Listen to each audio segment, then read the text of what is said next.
grew. And then over the next 6 months, being at the practice and doing the wellness program I was doing there, and then between all the clients that I was building at Nutshell, which was mainly women with past eating disorders or disordered eating, or being in like a dieting, tornado for 10 years, I started realizing I was really stuck in terms of my dietetic practice. Okay. So I could only talk about food. We talk about hormones and, getting a thyroid panel and all these things. But I had to be like, can you go get that from your doctor? Or like, there was I couldn't do any of that. And I felt extremely stuck. And meanwhile, I was totally fascinated by the doctors I always worked with. So I just had this idea one day. I always had like PA school in the back of my head. I was like, because at that point I like knew like the lifestyle that I wanted to ultimately lead wouldn't lead me to medical school. Okay. I don't think I had a burning desire enough to be a doctor. I think to be a physician like you just, there has to be like so much more passion behind there. That is so key what you just said. That is huge. You have to know that. And if you don't do it. Yeah. Like there's so much sacrifice. Like the road is long.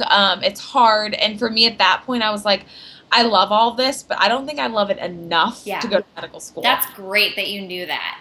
Yeah. So, because for me, I was like, I want to be a mom and all these sorts of things. And by that point, I was 24, 25. So I I think that it's total side note. I think it's it's very tempting to just want to go full blown into medical school instead of choosing something like, PA and P, that route. Yeah. And I think a lot of people end up just, plowing into medical school and then they're like, oh my God, this is like so much. Yeah. Rather than being like, hey, there's other options, and that's why there are other options. So at least for me, I know I had to swallow a little bit of pride and be like, I'm not going to be a doctor. But that doesn't matter. If you're doing what you want and treating patients, like you can still do exactly what you want. Yeah, totally. So the more I talked to a few people, I started to realize that medicine might not be my best fit anyways, to even when I started looking at PA school. So medical school was kind of still on the table, and then I started to realize, okay, I don't know if medicine, like the medical route is my thing. I think that I started to talk, some lady said, have you ever thought about being a nurse practitioner? I never even thought that was an option because I don't have a BSN. I'm not a nurse. And so how the heck am I going to go from RD to NP? So I started researching programs, and the first program I found was Vanderbilt, and I was like, oh my God, this is like totally doable in like 2 or 3 years. Like, this is crazy. So I did a lot of research, and I would say within like a month, I had decided I was going back to nursing, or I was going back to school, and I was going to be a nurse practitioner. The nursing education, the nursing philosophy totally resonated with me. We need doctors and we need nurses, but they're totally different. And so they complement each other, but and we both we need each other, but they're both very different. And so I think some people are definitely suited to be doctors, and some are definitely suited to be nurses. And for me, nursing really resonated. And so I decided I was going to go back to school and be a nurse practitioner. And so I took the GRE. I took that. I studied and took it in like I think 2 or 3 weeks. My scores were good enough to get me into school. And then I started traveling and visiting schools. It was very fast. Like, it was a very fast, like, by the time I decided to go to nursing school and by the time I enrolled, it was about a 7-month period. Wow. So, thankfully, I already had the prerequisites for my undergrad. So it wasn't like I was taking classes or anything. So I'd applied to 4 schools and ultimately decided on Columbia because of the clinical experience I was going to get and the patient demographic I was going to be exposed to. Those were kind of 2 big things for me. I knew I was going to see a wide variety of things, be in very uncomfortable situations, and the faculty there just really impressed me. So that's what got me back to school, and then I started in May of 2014. It was a very intense 12-month program to become a nurse. It was about 60 credits in 12 months. Yeah, so it was very fast. It was like 20 credit semesters. My first summer in New York, moving to Manhattan, and taking 20 credits in 8 weeks was one of the most intense experiences of my life. I can't believe that. But it was an awesome year. People are like, how can you become a nurse in 12 months? And I'm like, it's really intense immersion. That's what it is. So it's like 12 hours of straight class a week, like 10 hours of just class, and then 2 full clinical days. So like 20 hours of clinical, and then labs and stuff like that. So I took the NCLEX just this past August, and then became a nurse. And so right now I'm in the 3rd out of 5 semesters to become a nurse practitioner. So at the end of this year, it will all be done. And I will be a nurse practitioner in December. So that's very exciting. So right now I'm still doing the private practice to bring it all full circle. I feel like I'm being very long-winded. No, it's great. To bring it all full circle, I'm a full-time student at Columbia, and then still doing the private practice. It's picked up more than it was during my BSN year, but I still did it during the BSN year. Writing the blog, and then I do IV infusions as a nurse part-time as well. Cool. So that's kind of where I am now. That's awesome. Well, thank you so much for kind of sharing your whole background. That's perfect. Yeah. And so we've been talking a lot about kind of your path and your journey from originally being an RD, then taking this huge career change to, and I love how you talk about what made you realize that you liked the nursing philosophy over the medical philosophy. Yeah. So can you talk to us a little bit about like being a nurse practitioner? What does that mean? I've done a video with a PA before. Yeah. And so, what is a nurse practitioner? What can you do as a nurse practitioner? Why would you want to be one? All that kind of basic stuff. I think that's a great question. Sorry, I was just trying to put a little bit more light in here. Oh, you're fine. I think it's a great question, and I think that it's a question I get a lot in emails is, why did you choose NP over PA or even an MD? And so I think one of the distinguishing factors is that nurses, and now I say this saying that like doctors can totally treat the whole person, but overall the education, let's say, is that nurses are trained to treat the whole person holistically. So it's called the biopsychosocial model. So, and I haven't been in medical school, so totally correct me if I'm wrong, but you're looking at someone's like everything about that person, home life, social life, finances, all of that, versus a doctor is the expert in looking for pathology. Like, so they're going to look for pathology, they're going to find it, they're going to manage it, they're going to treat it.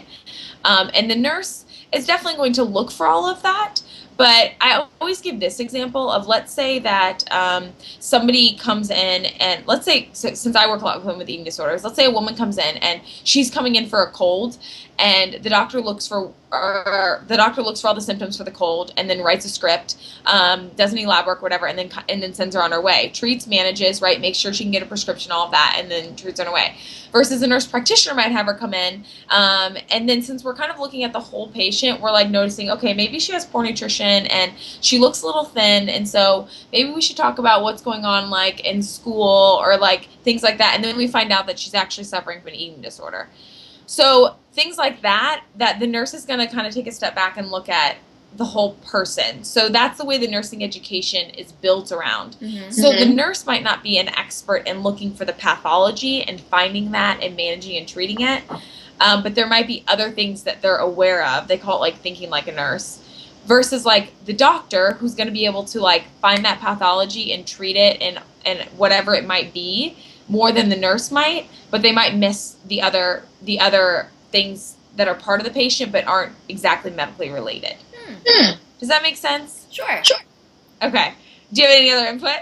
No, it's interesting. I've never heard anybody say it like that, and I can see how you're saying that. I would really hope that a well-trained physician would catch like psychosocial things, and like, we should, but I agree that maybe our training doesn't emphasize that as much. That's why I want to always try to emphasize like the education is different. Right, exactly. Yeah. So I mean, we still should pick up on all those things, and I still ask, what do you do for work, and who's here with you today, and how's everything going at home, and whatever, even when my patient comes in with like eye pain. But yeah, our training maybe doesn't focus on that as much. Yeah. So I think one of the main distinguishing factors, because I worked with 2 MDs who were absolutely amazing, super holistic. Like a patient could come in and ends up into a therapy session because they were so great at what they did, right? And really caring for a patient as the whole. So that's not saying that doctors practice that way or nurses practice that way, but the training goes that way. Yeah. Versus, a nurse like a nursing diagnosis might be like ineffective ability to cope. Like that's like an actual nursing diagnosis. So to kind of think about it in the way that they're both going to practice, a nurse practitioner versus a doctor, there's just a medical training and then a nursing training that differ a little bit. Yeah. So you need both of them to provide great quality patient care. Yes, 100%. If that makes sense. Yes. Does that answer that question? Yeah, I think that's a really good way of looking at it.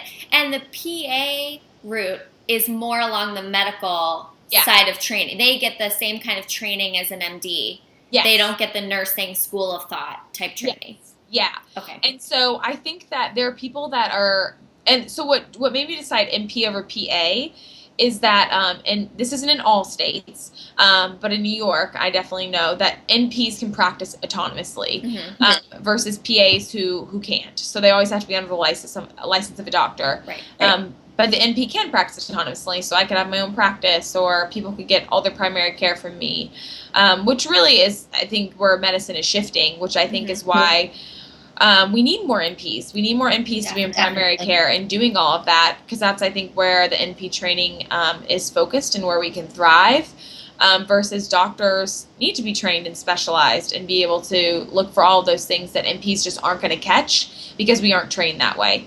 And so doctors specializing and going and doing, endocrinology, ophthalmology, pulmonology, all of that, and moving PAs and NPs more into this primary care role. That's just kind of my theory. But all that to say, that's what made me go the NP route, is because the nursing ed training resonated with me, and then the ability to work autonomously was huge.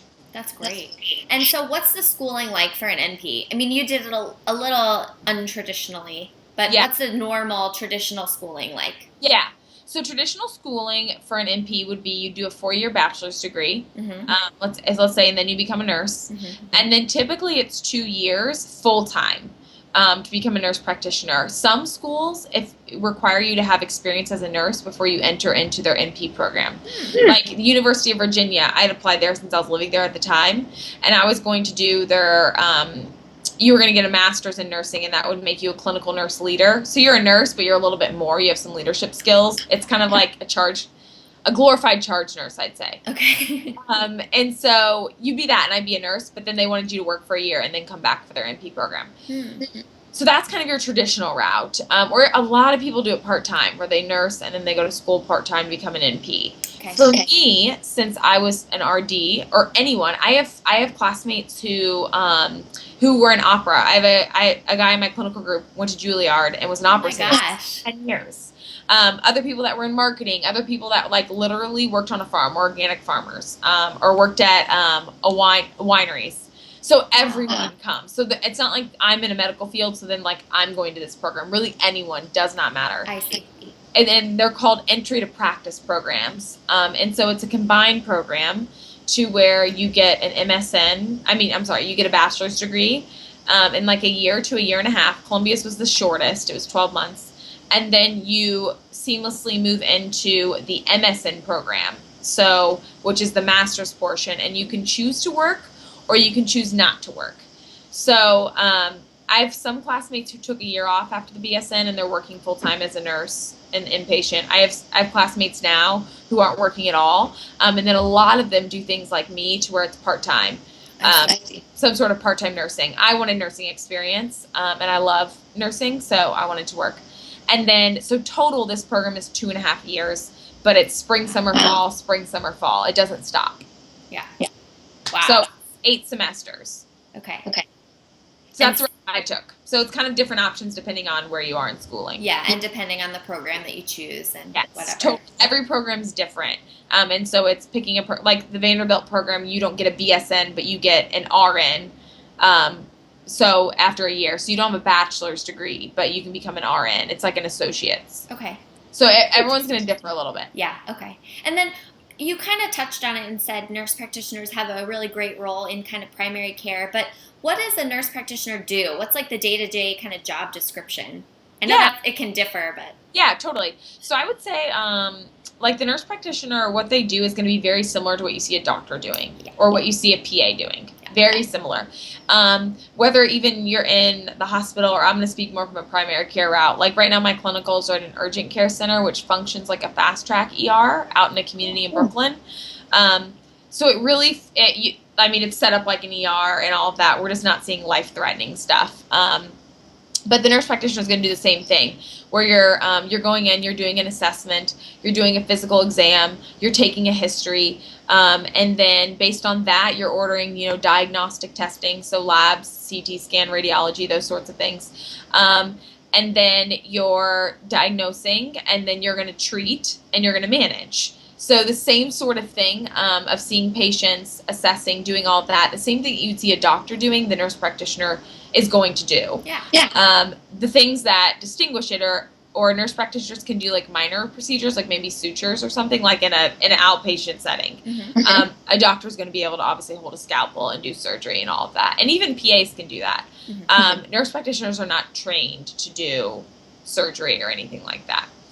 So in terms of the day-to-day, it looks very similar to what a doctor does. Okay. And can you, as a nurse practitioner, kind of subspecialize like a PA would and go into a surgical specialty if you wanted to? So you can, NPs do work in operating rooms. That would probably require a little bit more training, but with NPs, you do specialize. So when you go to NP school, it's not like you see whatever. So I'm on the family nurse practitioner track, and that is the broadest range. So that's providing me the most option when I graduate. Essentially, the only job I probably wouldn't get would be working in an ICU. So that is for acute care nurse practitioners, and that's an entirely different program. So they are trained to work in an ICU setting and to do all of that. So they're learning about, ventilators and, intubating patients and, all that stuff that goes in with that. Versus family nurse practitioner, we are trained primarily in primary care. We're going to see, I can treat from the time you're born to the time you die. And you see family nurse practitioners in ERs sometimes because mostly ERs are babies to old people. And so they can see the whole lifespan. Versus someone in acute care, nurse practitioner, they can only see adults in that program. Then there's adult gerontology NP programs where you're only treating adults. There's women's health nurse practitioner programs where you only see women. There's like a neonatal nurse practitioner where you're only seeing neonates and you find them in the NICU. And then there's pediatric nurse practitioners to where they specialize. They can see anywhere from birth to 26 years old.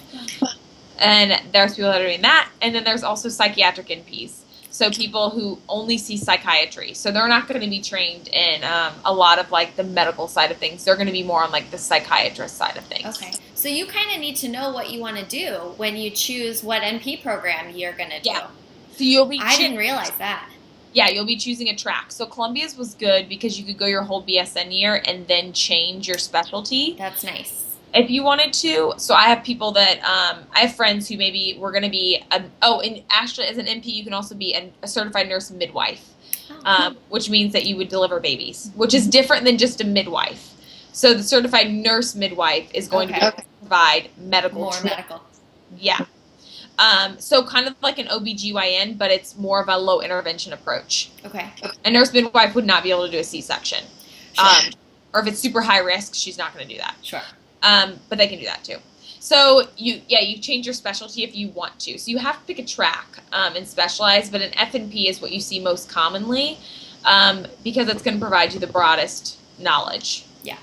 So I'll be able to see peds, women, men, whatever, and then be able to work either inpatient or outpatient.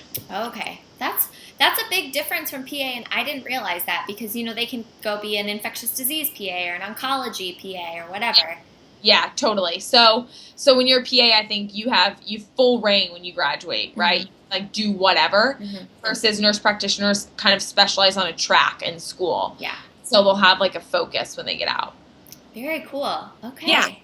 Yeah. And then you prescribe, and like you said, you can practice autonomously, so you can do basically everything that a family medicine physician could do. Yeah, exactly. And so oftentimes what you'll see, and I didn't really realize this until I went to nursing school, is I always remember being able to go to my doctor and be able to get in with the nurse practitioner pretty quick, but it would take longer to get in with the doctor. And so oftentimes you'll see a lot of people are seeing their nurse practitioner and they don't even realize it. In like primary care setting. So yeah, that's a big difference. That's fantastic. And so what's your like dream job? What do you want to do? I love like GYN care. So ideally I would love to do, to like get out and just be working. I wouldn't mind working in the ER for a little bit because I think you gain so much experience. You see everything. It's fast. You learn to work fast on your feet. You learn to assess and diagnose really quickly. You get really comfortable with stuff right away. Totally. Yeah. So I would love to work in an ER for a little bit, and then still do the nutshell thing always on the side, Yeah. And be working as like an NP with nutshell, and then have some RDs come alongside. So we have that focus still. And then long term, I love women's health. So not that I don't like love men too, but I just don't really care to ever do a prostate exam or care for men. And so long term, I would love to just be working like in a women's wellness clinic with other NPs. Yeah. And then just be providing like women's health care from any like perspective. I like reproductive health and helping women overcome infertility. But with that, then who knows? Like I thought about going back and getting a midwifery certificate to where then I can deliver people's babies after I do all their GYN care. Wow. That would be so full circle. Yeah, very full circle. Emory University, actually, where I almost went, and actually where I almost transferred. That's a whole nother story. After my BSN year, I really thought about midwifery, and Emory has a combined FNP nurse midwife program. Oh, wow. That is really amazing. So I didn't go that route for a lot of reasons, but something that maybe in the next few years you could go do. Once you become an NP, you can that's probably a good thing to know. Once you become an NP, you can add on certifications. So if I'm an FNP and let's say I want to go do psychiatry, I can become a psychiatric NP in usually a little under a year. Nice. You just go take the supplementing coursework and then you take the board exam. Okay. And then you can practice in that realm. Sure. Okay. So you can always expand. That's really good to know. Yeah. Do you have any advice for people who are thinking about trying to decide between kind of medicine, PA, NP, or who are interested in nutrition, or what should you tell kind of the budding like pre-health students of America? Yeah, what to do? Yeah. So a good question to ask yourself is, how do you want to practice? So I think for me, at least advice I give people, if you want to be a primary care physician, if you want to work in primary care and you want to provide family medicine, I would not recommend going to medical school. And that is just because it's a lot of school. It's a lot of school. It's a lot of residency. It's a lot of time. And you can do the same exact thing being a PA or an NP, especially an NP. You can work autonomously and really thrive in family primary care. And thrive in that sort of setting. If you want to work outpatient, go be a nurse practitioner. It's way less schooling. It's still great pay. And you're gonna be doing the same exact thing that a physician is going to do. Now, if you want to specialize and you want to work inpatient or do something like an ICU or do surgery or only do endocrinology or do a lot more of like complex patients, cardiovascular stuff, go be a physician. That is where you're going to thrive. Go specialize in that and know everything about that and go be awesome at that. Because if you want to do that, then you probably, you're going to have that drive to like go do all the schooling. And I think that if you love medicine, but maybe you don't, maybe you're like, you don't love it enough to sacrifice a lot of your life to become a physician, and you still want maybe, right, because doctors are amazing because they love medicine, but the quality of life, there's a trade-off, right? Yeah. You're the one that calls all the shots, and so you're the one that's going to be on call or maybe this or that. So if you not willing to sacrifice that quality of life, but you still love medicine and all of that, go be a PA. That's a great option for you. I think it's especially a great option for people who want to be moms and they want to make a career change. They don't want to go back. Like you went from, your traditional medical school route. Right, yeah, from day one. So it was easier because I don't have a family and I'm still young. And so if you're 28 or 30 and you want to do medicine, I think that's maybe a good option is to be a PA. Yeah. Something like that. So I hope that kind of... That was great. So that's what I would say. That's what I recommend to people. I think that's so clear and such a great kind of like algorithm. Do you like this? Then go down this way. Do you like That's awesome. I love how you said that. Yes. So I think that we need everyone. We need PAs, we need MPs, and we need MDs. Yep. And we need dietitians, and they're all going to complement each other. And so I think that it's easy to get into a hospital and it to be like nurses versus doctors and blah, blah, blah. But we need everyone, right? Everyone's on the same page working together. And if we didn't have doctors, we wouldn't be able to care for patients. If we didn't have nurses, we wouldn't be able to care for patients. Exactly. And patients are complicated, and you need lots of people with different expertise coming from different perspectives to treat the whole patient. You just do. Absolutely. And so even something like a social worker, Yes. A nurse might know about social work and so a doctor might know some about social work. The social worker is the most underappreciated person in the hospital. Yes. And So nothing true. would happen without a social worker. Yes. So people like that we need, PT, OT, all these people. Yep. And so I think that's not that one's better than the other. You just have to figure out where you're going to thrive the best. Yeah. So, That's yeah. so great. Yeah. So that's kind of my answer. Awesome advice. Thank you so much, Robyn. Do you think of anything else you want to kind of add, or no. other big questions you get? Yeah, no, I don't think so. The biggest question I get is what made you decide between NP and PA. Yeah, I think you described that. You explained really well your thought process. Yeah, totally. Absolutely. And so I hope that was clear. I work with, right now, actually, even at my clinical site, I have an NP preceptor and I have a PA preceptor. Oh, wow. And so I kind of bop in between all of them. And so it's all collaborative, which is great. That's how it should be. Yes. It's awesome. So, and everyone is super helpful and super useful. So, good. Yeah, good experience. Awesome. Thank you so much. I think this is going to help so many people, and I really appreciate you taking the time to talk with me. Thank you so much. Thanks so much for asking. Absolutely. Well, everyone, I hope you enjoyed this video. I'll leave all of Robyn's information at the end of the video so that you can find her at her blog and her website, Twitter, Instagram, everything, and her YouTube as well. So definitely check Robyn out. Thanks, everybody, for watching. We'll talk to you later. Bye. Bye, guys.